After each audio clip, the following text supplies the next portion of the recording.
Welcome everybody to Clearwater Jazz Holiday's Young Lions Jazz Master Virtual Sessions. Our guest educator and musician today is Dr. Pete Carney. He's back with us, and his topic is Safer at Home, Part 2, Simple Methods for Practicing. We're recording all of these sessions as usual for the purposes of Clearwater Jazz Holiday Education and Outreach. If you have questions, please use the chat feature or the raise your hand feature, and we'll get those questions to Pete. If you had feedback on any of these sessions, or if you'd like us to cover a specific session, please email us at info@clearwaterjazz.com. Check out some of our new resources at our education and outreach page, where all of these upcoming sessions are listed. There's a link to what we call the studio, where you can listen to the full recorded sessions and have access to other materials of all of these sessions. There are recommended listening links in the form of playlists. Some instances, there are session materials that are really great.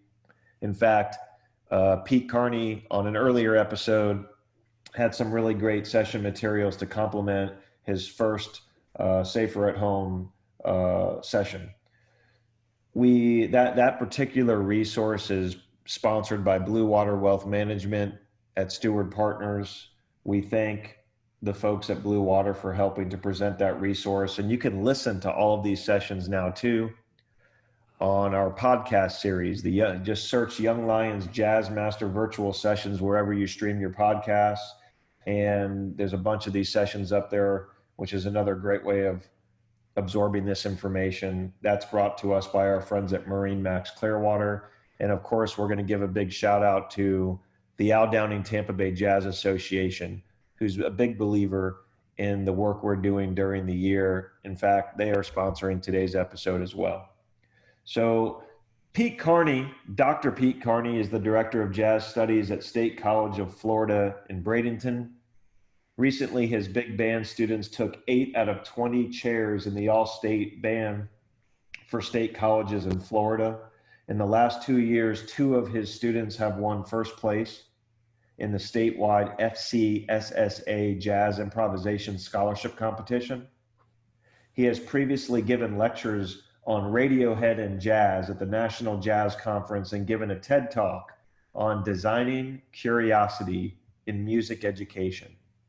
His music textbook, Interactive Listening, was chosen by Apple as Editor's Choice. He has headlined as a saxophonist at jazz festivals, including the Rochester Jazz Festival and Aberdeen Festival in Scotland, with his acid jazz group Orange Alert. And locally, he often hosts jazz sessions around town, particularly at Ruby's in St. Pete. And we're just so happy to have Pete continue as part of these sessions. Dr. Carney, welcome back with us. The stage is all yours. All right. Thanks again for having me back, Steve. It's good to be back. I've been practicing. I hope all you guys have been practicing at home, and you're using all this time to be a better musician.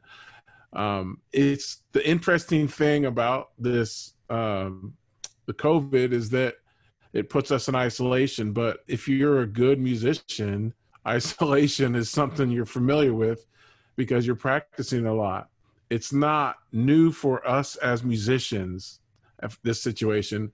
It's new for us socially, but the beauty of creativity is really what you do on your own, and what you find within yourself that you then later take out to the world. Nobody wants to play with a musician who doesn't practice at home by themselves, right? That's why I think it's important for us to think of this as a time for momentum as a young musician. What can you do? It really gives you time to focus on skills and fundamentals. And one of the fundamentals that's really important to me is working on my triads. It sounds really simple, but I wanted to go through a couple methods I use and why it's so important. A lot of times, like when I meet young musicians and they come in for a lesson, they want to learn like the most advanced stuff. But the truth is that the major triad, as we use it in Western music, it does a million things for us. And it's very versatile and it's very powerful sound. That's why it's so effective. It's one of the like very small tools that you can create a whole world with. So I want to kind of start off by talking about that and showing you some things that I do with it. Before I do that, I always warm up, you know. And we talked about that last episode, and we talked about drones, and we talked about playing over a drone and playing over a note just to get your center of gravity. But what's also important is to play just a note and listen to yourself and listen to your sound and pay attention to the details in the air as you're playing, right? Which is different than when I was younger, and when and especially with new students, a lot of times they'll play a long note and they just kind of let it go, you know, like they play the note and it's just sort of like they're doing a job, but it doesn't really have any like control or energy or momentum.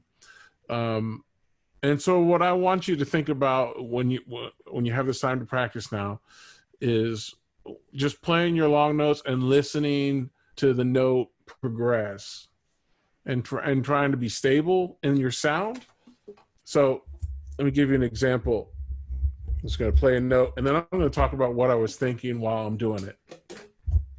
Sort of like after, like talking about a play after the game, you know?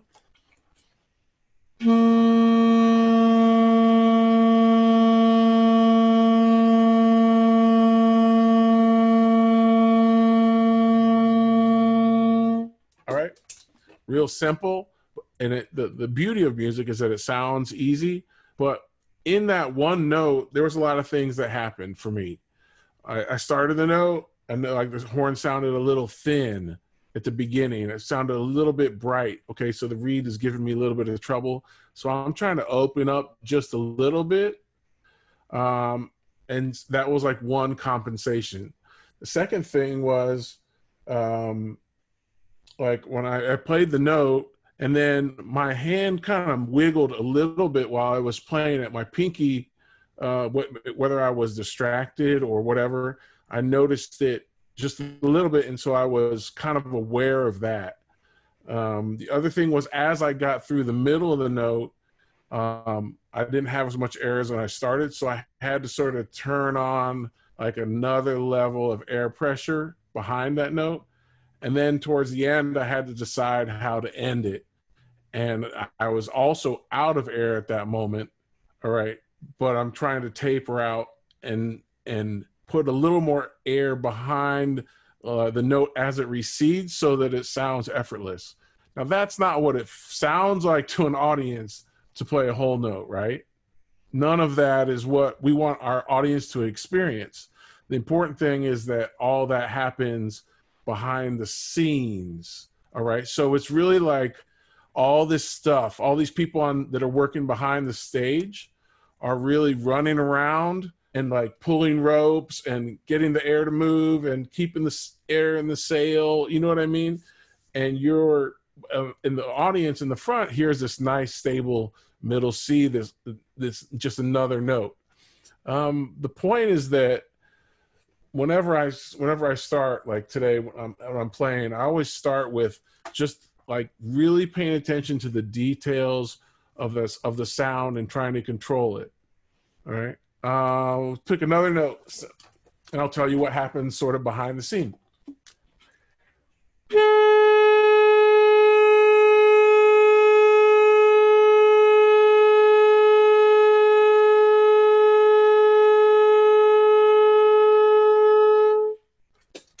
All right. So just in that long note, you have a lot of mental distractions going on. When I'm playing that note, I kind of rush to start it.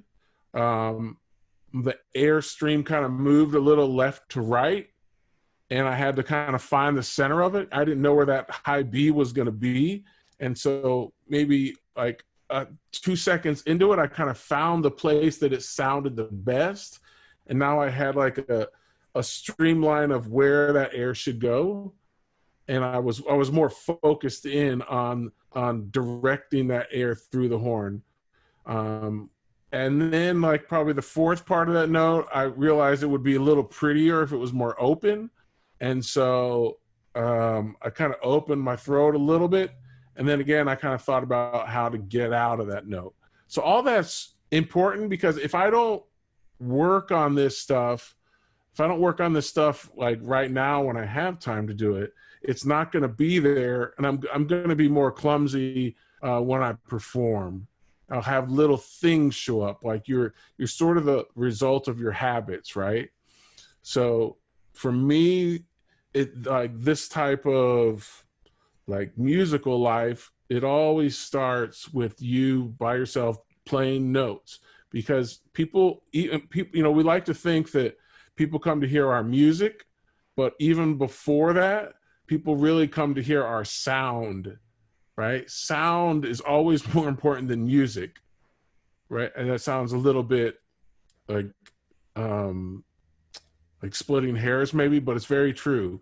You hear a great singer and it takes one note and you know whether or not you like the singer. Why is that? Because of the sound. It's not because of the music. The melody hasn't even unfolded yet, right? But that first note, you're like, wow. It happens in auditoriums all the time. You see a talent show and there's a lot of people that are pretty good. And then there's that one person that has this sound and you're like, wow, that's the thing. That's the thing. Well, how do you find that thing? How do you create that thing? It starts with this process. That sort of, a lot of people can sing a note, but not many people really sing a note and study the details of a long note and pay attention to the control that it takes from beginning to end. It's the real fundamental of being a musician. And it's the same if you're playing violin and you drag the bow across the string. It's the same thing. Some people pay more attention to the littlest things in your sound. And if you have that, you don't even have to be a great jazz soloist. People will like you. If you know what I mean? The advanced improvisation stuff, that is all very secondary to whether people like you because of the sound you create. So don't ever sort of, skip the part that it never goes away. You always have to start here with sound. You always have to start your day with creating something that you believe in, create a note that you believe in, and then ask yourself, what could I do better on that note?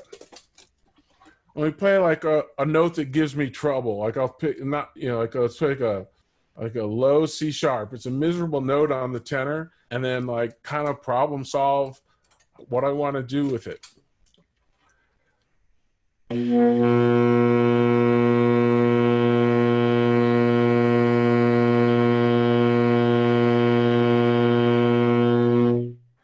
All right. So it's not a note I can play forever because it's low and it takes a lot of the horn. It goes all the way through to the bottom here. So I don't have a long sort of runway for that note.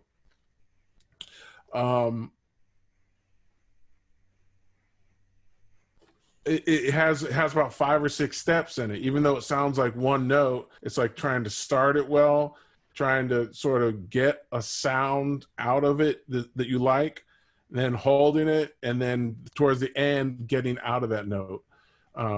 So that's just like my first thing I wanted to give you today is everybody can play whole notes, but the question is, are you listening to yourself and saying that's the best I could do it, or could I play that whole note better?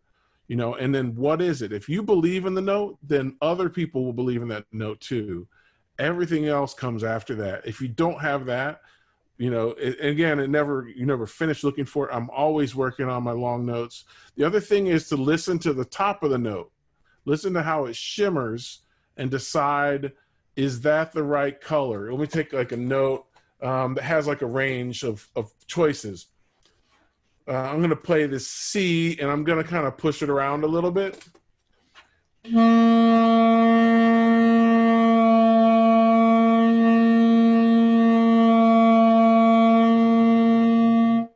So you hear how the pitch is moving a little bit, but it's also the color. Mostly it's the color. And the really one of the biggest definitions of who I am or who you are as a musician is where you decide to keep that note or where you put that note when you play.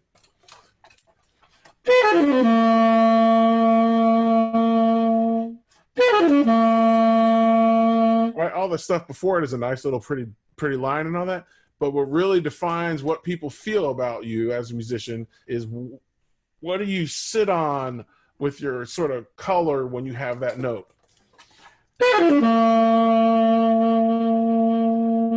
Like that's your sort of inner personality that really conveys the deepest part of you that people really look for in music. What do you know, it's like whole notes really reveal your soul and your spirit as a player. So I encourage you, and even if it's just, like my thing is like, well, it's guitar, I don't really create the sound. Yes, you do. It happens on every instrument. Somebody else can play your guitar and it has a different feel, you know? So start there. That's the first thing I want to talk about. The next thing I mentioned was the power of the triad. A lot of times we think improvisation is like jazz improvisation is very complicated and very complex, but that's not the real beauty of it. The beauty of it is Western music. And jazz is really very similar to all music that's going on right now in the language that it uses. And right now in music, what's really popular is sort of this return to the triad. All right, like if you look at Brad Meldau's music, if you look at Pat Metheny's music, if you look at Dexter Gordon as an older example, or Duke Ellington, what do they have in common that has not gone away? It's their ability to take the major triad and make some great music out of it. So I always practice this triad exercise, because it's really good for your brain. It's good for how you think about and you see music in your brain. And because the major triad is probably the most important sort of symbol of Western music, right? It's the biggest sort of definition of our language. If you listen to Michael Brecker play, or Ambrose Akinmusire, or whichever the hippest cats you're talking about, or Dave Matthews or whatever, what do they have in common? It's their ability to create really interesting music with those three notes of the triad at 1, 3, 5. So what does that mean for you?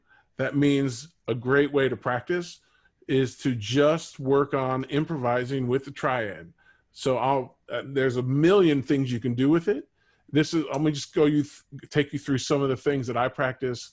And as like a warm up, I might start with my G triad, and then I'll move around.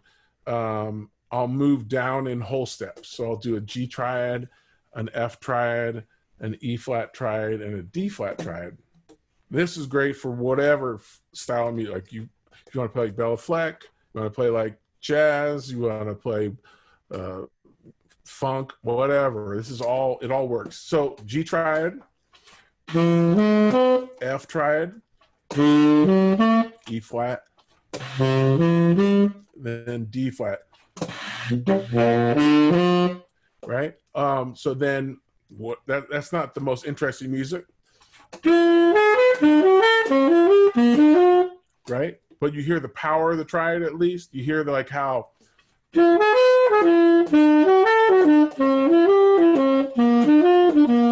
it's very strong, like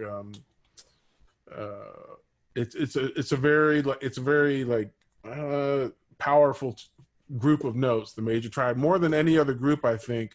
Like when I want to show you some things that like as we progress through it, you'll start to see how versatile it is and how much you can create with it.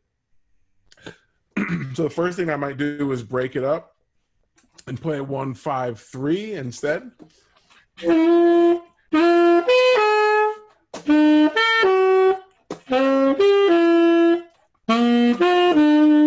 Right? Now I might play bop from the top down.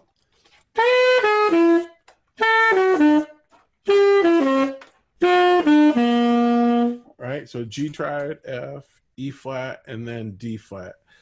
Now maybe I'll play one up and then play the next one down, right? The concept is simple, but the execution of it becomes incredibly complex and very unique to you, and gives you a lot of potential to do whatever you want to do with it. So let's play one up and one down.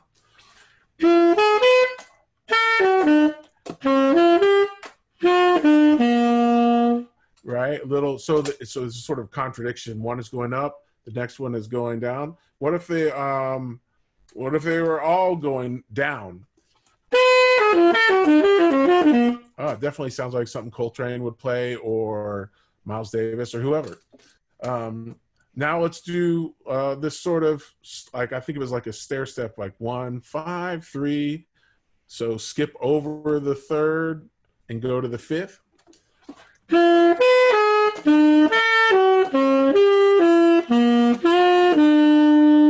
Right, neat little repetition. The problem with repetition is that whatever we repeat, it wears itself out and becomes boring.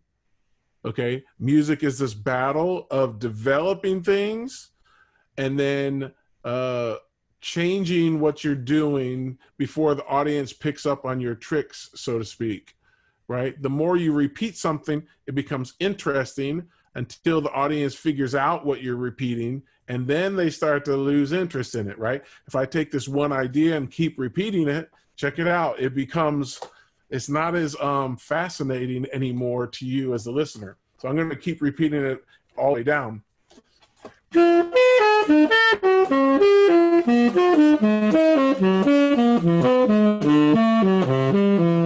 Right, so it's like, okay, so, and if I played that at a club, the audience would say, okay, that's great, he likes that idea apparently because he played it 8 times in a row. But it loses sort of ability to impress people because it's overly repetitive, right? Again, so the beauty of music is, like, you build ideas by repeating stuff, but you have to change gears before they catch you. Before the audience knows what you're doing, you have to sort of change your tricks or have some variations in there that keeps it interesting. So for me, one thing I might do is, in order to keep the audience off beat a little bit, you might play one of these patterns. I might play, like we did one where we played one up, one down, one up, one down, but that becomes a pattern in itself, right? Up, down, up, down, up, down, right? So what if I take this triad idea and I played all these choices with them at the same time? So I'm using like 4 or 5 techniques or options, but the options are changing, and so you can hear that there's some pattern behind it, but it's a little more mysterious because there's 2 levels of complexity in a sense. I'm still going to go down by whole steps, but I'm going to use a different variation of that triad all the way down the stairs. So the audience doesn't quite know what's going on. They know, like, man, there's some cool stuff happening. I can't quite see how we built that. All right. So.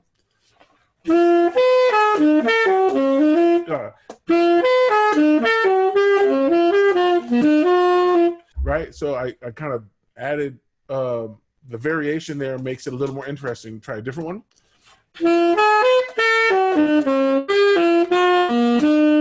Ooh, more interesting. 4 different patterns, 4 different sort of variations on those triads, but one that sequence is the same, but the sort of secondary level is more interesting because it's a little bit unpredictable, but it resolves. It's almost like rhyming in hip hop. Like you're dragging this phrase and then it finally rhymes at the end. Like, oh, I didn't see that coming. That's a sort of lineage back to jazz of playing complex ideas in a way that's sort of magical.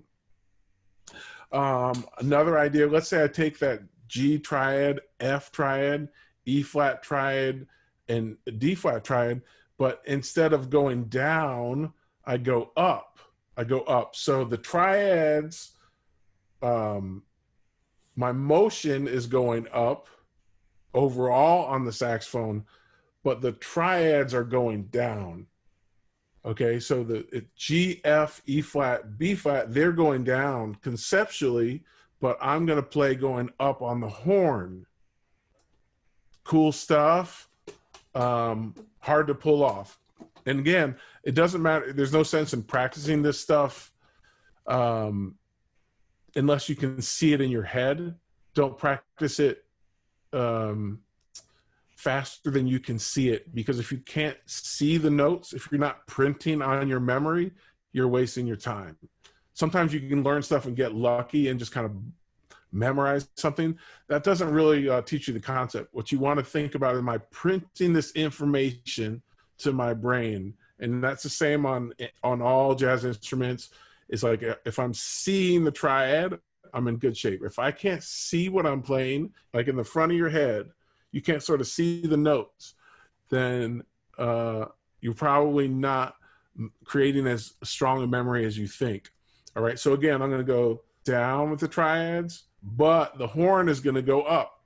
So it's kind of cool, and it's because the listener doesn't quite know what's going on here. So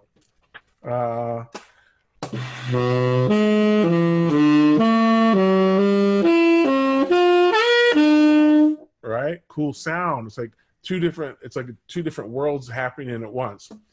Try another version of it.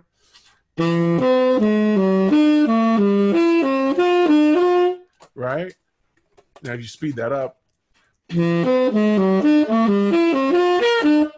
different idea, but the same. The concept is that the triad is always there, but you're surprising the listener because what's going on is called contrary motion. One concept goes down and another concept goes up, and that separation is always interesting.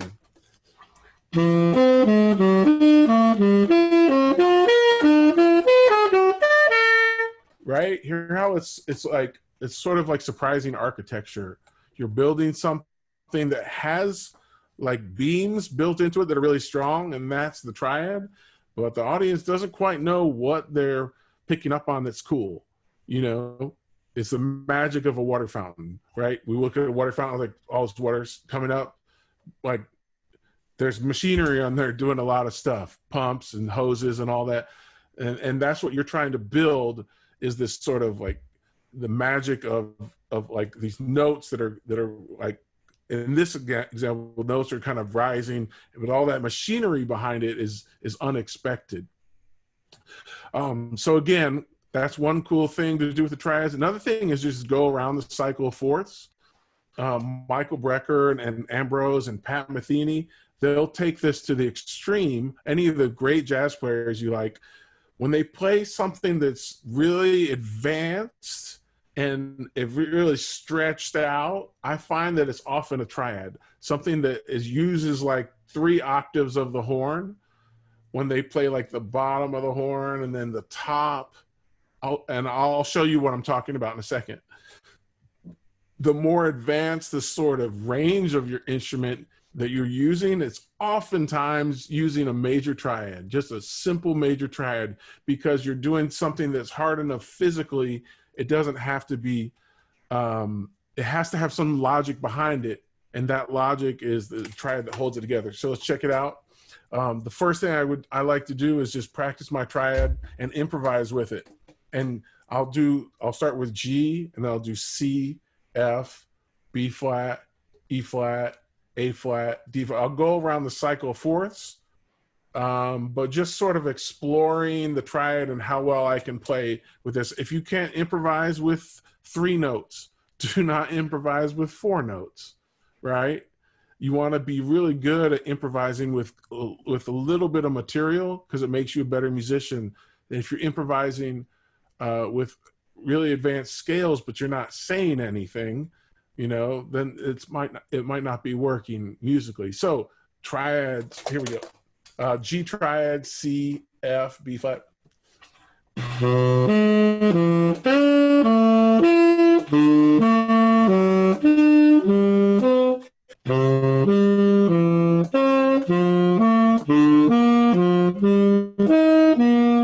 Right, so I'm playing groups of, each group of 3 notes is the fundamental triad, and then I'm going to the next one and trying to find connections to the next triad. Another way to do this is even simpler. I'll start on G, and I'll just play G until I get sort of tired of it. Really good to do this. Man, it sounds like Bach or, you know, Beethoven, but especially Bach.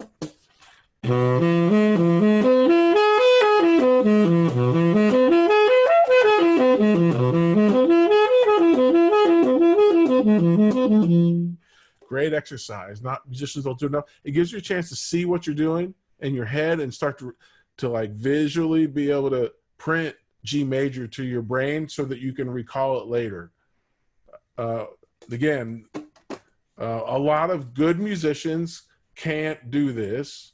All the great ones can do it, right? And I wish that more younger musicians started this sooner, because it's just fundamental to just quality musicianship. So that was just G. That's just me blowing out on G major.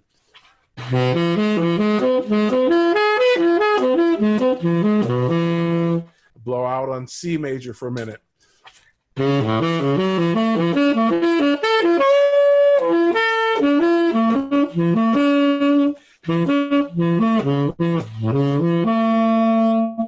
Right? It gives me time to focus on notes and knowing that I can reach around that triad and play and jump over notes or work on cascading lines or whatever's on my like improvisational feeling for today, right? So this is still improvising, but it's making sure I'm really good at something that's cornerstone. Let's do F.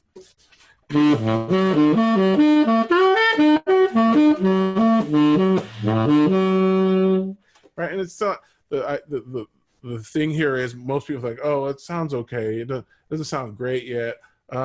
It's going to sound great, but not before we sort of, you know, master them. All right, let's do B flat major.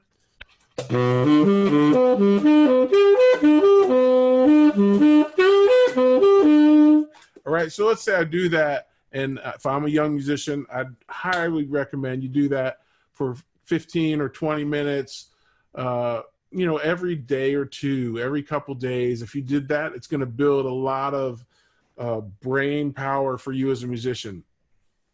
The benefit here is that this is sort of the work that we just talked about, that triad exercise, just going through C major, G major, the 1, the 3, and the 5, nobody else, just the 3 notes that are part of that triad. All right. The application of that's more beautiful is what I mentioned, the Michael Brecker and Ambrose Akinmashura or Brad Meldau or any of the super hip cats. What they'll do now is say, we'll take that triad exercise and expand it for like, and leap around the horn in these sort of beautiful, unexpected intervals. Again, I talked earlier about whenever you hear people play these really large leaps on the horn, you can usually trace it back to being a triad. So check out that. Now, this is the same concept. I'm going to play my G triad, and then I'm going to play my C triad, and then my F triad. But I'm going to leap in unexpected parts of the saxophone. And this is totally Michael Brecker or Charlie Parker or Ambrose Akinmashura or whoever, Pat Metheny on guitar. So check it out. This is just a major triad.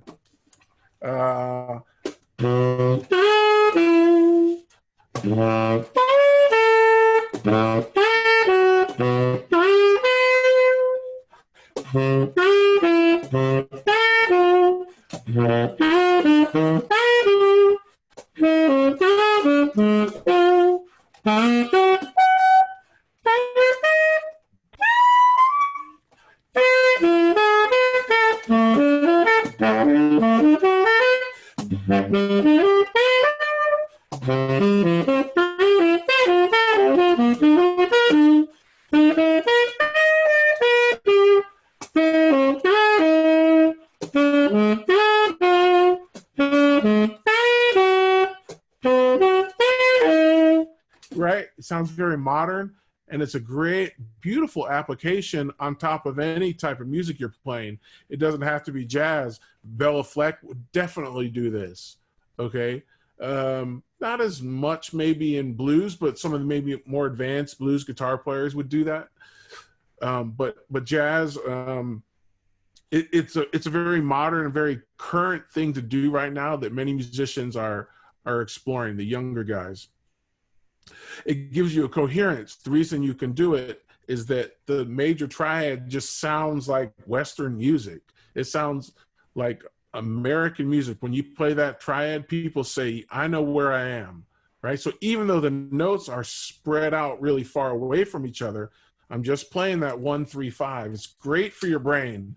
Again, and if you, Ambrose does it on trumpet, which is one of the key things that makes him really famous right now, is this sort of triad technique that is blowing people's minds, because it really stretches out the trumpet for him to leap from a D up to a high B and then play a G, right? Though that leap is very beautiful, but the coherence is the triad that makes it make sense for people.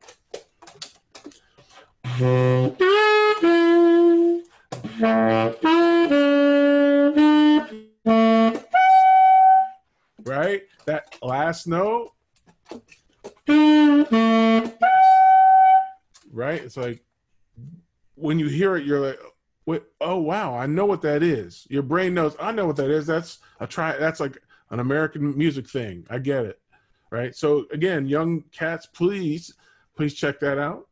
The other thing you can do is practice your triads in half steps.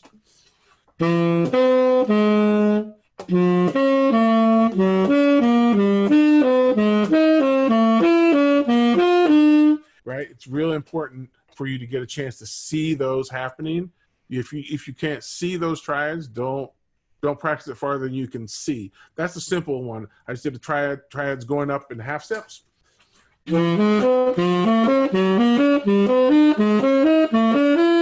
Right? It sounds a little dorky if you play that in a solo. It can be kind of it's like very cliche, or like it's one of those things you play and it's like everybody can play that.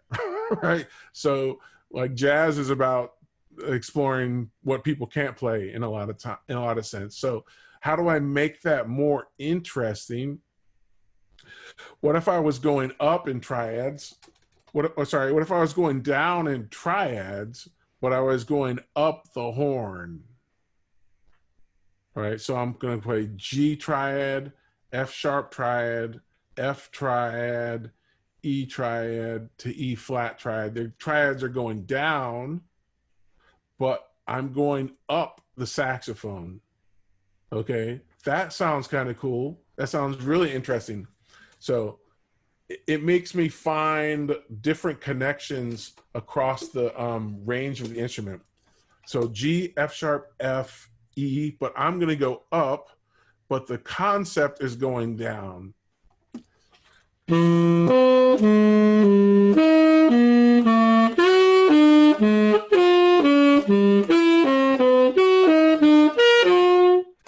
Right? And again, it's all has to be very slow research. You don't want to practice this stuff faster than you're capable of seeing it and then learning it. Don't practice it to do it. Practice it so you see the notes. Otherwise, you're just memorizing a lick. What you want to learn is concepts. If you learn concepts, you get to keep those. You know, it's the difference between learning a phrase somebody says and learning how to speak French. Okay, you don't want to. We start off learning phrases, but when you're an advanced player, you should be looking for learning language and concepts so that you're creating your own material. The goal of jazz isn't to necessarily play like everybody else. You're always trying to have your own voice, and that your own voice comes from a conceptual research. Trying to understand a concept gives you the ability to create something new. If you only learn people's phrases, you can't really speak for yourself. That's the best music analogy I can sort of bring to it. So again, conceptually, I have to slow myself down to see this, but it's beautiful. Like if I had a big cadenza or a big moment, I might come back to this. So again, G triad, the triad's going down, but the horn is going up. So it's really two opposite concepts fighting each other.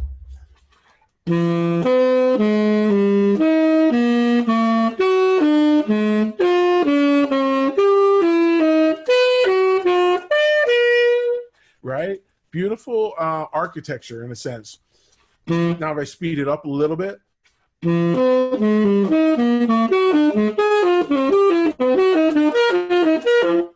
gonna mess up at the end, but you get the idea that the idea of having two different games going on can be a lot of fun. The other thing is to simplify that and just take two triads. Gary Campbell, one of my teachers, wrote a book about this, just taking two triads and just playing those up the horn. So I'll take G and A flat.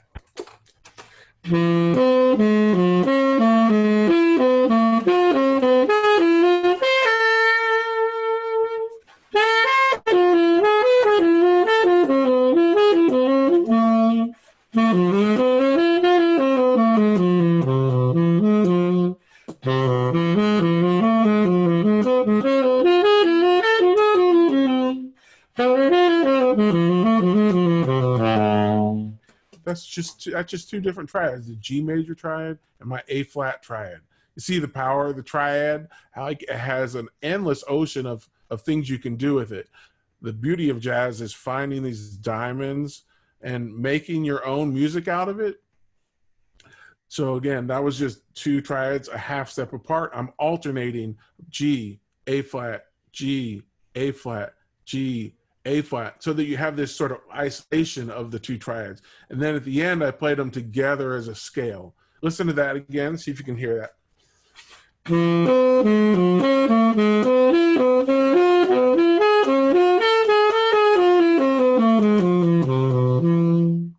Right, if you heard all that, but the first part was just the triad separate. And then at the end, just merge them into a scale. So the information was pushing against each other. And then at the end, it's like, oh, look at all that scale that comes out of the information when you group all that stuff together. Right now, you could take any kind of rhythmic thing and add that to it and play with like a more punchier attack and like a more syncopated approach. And that would give you like a very sort of obtuse personality for the moment. You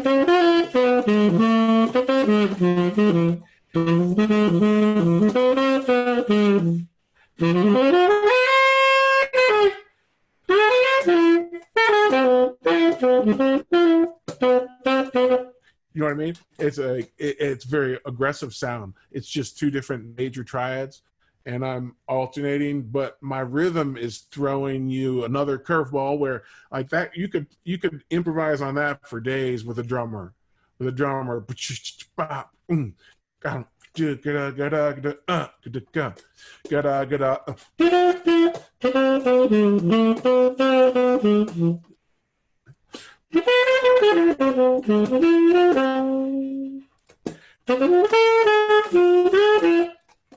Right? I could listen to that. I can listen to James Suggs or Austin Vickery or anybody play on that with those triads and just fight a drummer. And it has a certain tension because the triads are a half step apart, but it has a lot of logic to it because they're both major triads. And I like doing the same thing with minor triads or augmented, but there's nothing like some great workout on just major triads and all the potential that they offer. There was a couple more things. So I practice those a lot in whole steps, half steps, moving in fourths. Let's say if I'm John Coltrane, I'm going to take that triad concept and I'm going to play either half steps, moving in half steps, or whole steps, or fourths.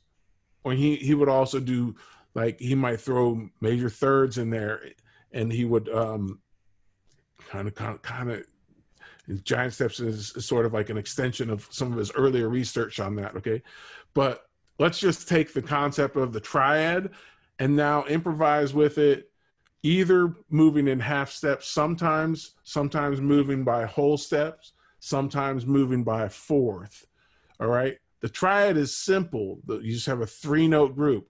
The game is complicated, right? There has to be some simplicity, and it has to be balanced by some complexity of what you're doing. That's the beauty of it. So now I'm going to play with my triad moving in half steps or whole steps or fourths. And this is a thing I saw in Coltrane's solo on, he has a great solo on The Night Has a Thousand Eyes. He has this, it's very expansive, and he goes to like this distant land, but it's just triads that he's exploring. But the motion of it is using half step motion, whole step, or fourth. So I'll play that kind of in slow motion a little bit, you know? It's all just triads though, okay?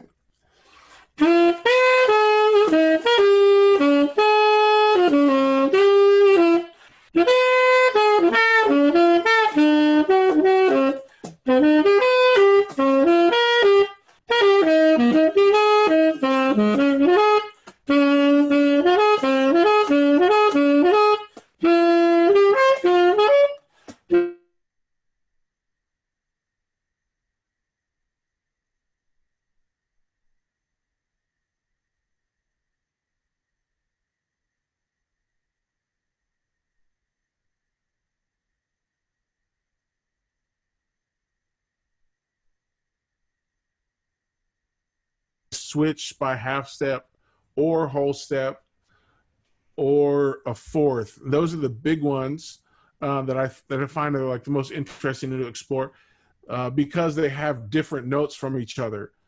Like if you have like a triad moving in thirds and major third, you run into having the same duplicated note. So that's kind of tough to get out of.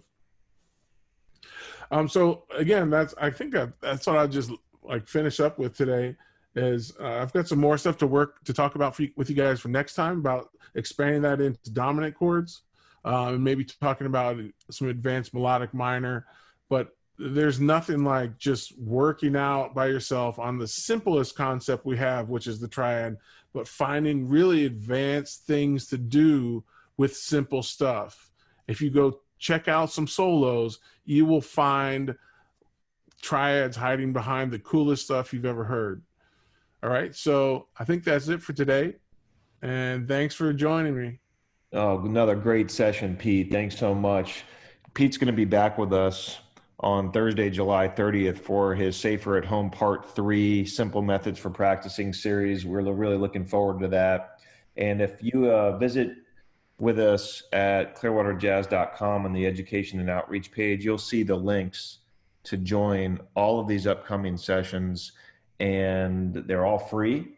And then what happens is after a session happens, the recorded full version gets put into the studio, and they're organized by instrument, or if it's a general topic, there's a section for that as well. And then there's a podcast series where you can listen to all of these videos as well. The studio is brought to us by our friends at Blue Water Wealth Management at Steward Partners. The podcast series is brought to us by our friends at Marine Max Clearwater. On behalf of the Clearwater Jazz Holiday Foundation, we appreciate those of you participating today and those of you that will be viewing these resources in the future. And Pete, thank you as always for helping to make these sessions so very special.